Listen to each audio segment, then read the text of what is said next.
প্রিয় দর্শক, আসসালামু আলাইকুম। সকলে কেমন আছেন? আশা করি সকলে ভালো আছেন। আজকে নতুন আরেকটি ভিডিও নিয়ে আপনাদের সামনে উপস্থিত হলাম। আপনারা যে গাছটিকে দেখতে পাচ্ছেন, এই গাছটির নাম শতমূলী।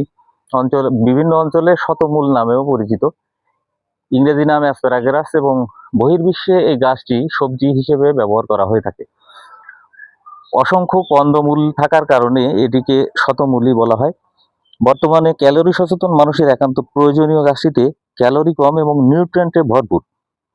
এতে পাবেন vitamin A, vitamin E, vitamin K, fibre. এতে আছে ক্যালসিয়াম, পটাশিয়াম এবং বিভিন্ন ধরনের মিনারেলস এবং অ্যান্টিঅক্সিডেন্ট।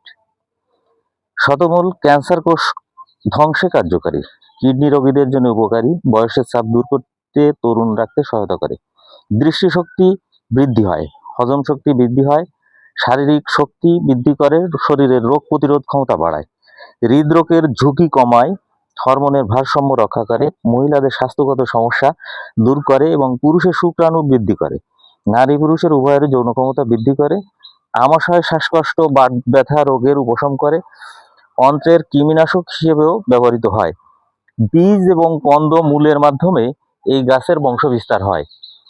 আমাদের আঙিনা কৃষি নার্সারিতে আপনারা সুস্থ সবল শতমূলের চারা পেয়ে যাবেন। আপনাদের যাদের প্রয়োজন আপনারা সংগ্রহ করতে পারেন। অত্যন্ত ওষুধি গুণ সম্পন্ন এই একটি ওষুধি গাছ আপনার আঙিনায় লাগান, বাগানে লাগান। সকলে ভালো থাকবেন, সুস্থ থাকবেন। খোদা হাফেজ।